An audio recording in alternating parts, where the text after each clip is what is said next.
The Francis Scott Key Bridge and the Port of Baltimore open Maryland up to the global economy. Goods flowing through the port make their way out across the nation to farmers in Kentucky, auto workers in Michigan, and restaurant owners in Tennessee.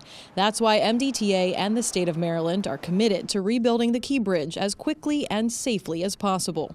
Now that the Francis Scott Key Bridge rebuild design is almost complete, Maryland Transportation Authority leaders are prepared to update the estimated cost range and schedule for the historic project.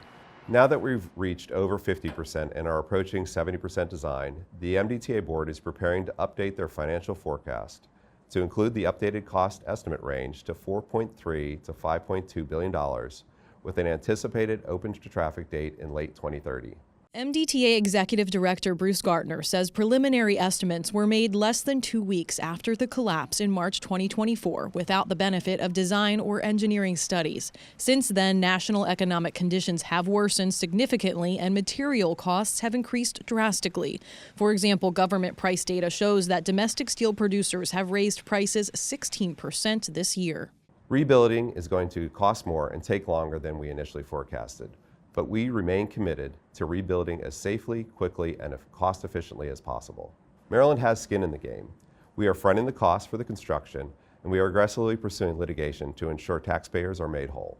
Given the complexity of the bridge rebuild, cost increases are also driving a longer timeline. Engineering and construction standards have changed dramatically since the bridge was initially constructed in 1975. Despite a longer timeline than initially projected, the Key Bridge rebuild is typical of a bridge of this size. We are still moving at breakneck speed on delivering this project. The design effort on a complex cable-stayed bridge project like this is a massive undertaking. MDTA and our contractor Kiewit have advanced the design from 0% to nearly 70% in 14 months.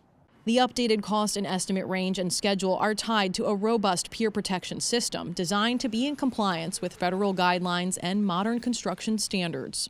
Safety is everyone's utmost priority.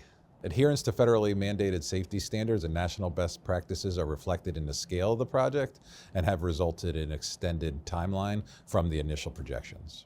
Every element of the design has been engineered to the highest safety standards. There will be 6 piers that will have a rigid fender constructed around the foundation of those piers. That rigid fender protection meets the current standard for federal requirements. With the Key Bridge under construction, extra traffic has shifted to the harbor tunnels, but MDTA isn't sitting idle. I pass through the tunnels every day. I understand the frustrations drivers are facing in the area, but the MDTA has accomplished a lot in the past 18 months to help address the pains experienced by our customers. Gartner says the agency has achieved all electronic tolling at all facilities and limited daytime lane closures at the tunnels. He says crews also added new pavement markings on I-95 near the I-395 and Maryland 295 interchanges. We continue to monitor current traffic patterns, collaborating with local traffic agencies to identify different strategies and implementing temporary solutions to reduce congestion on I-95 and 895.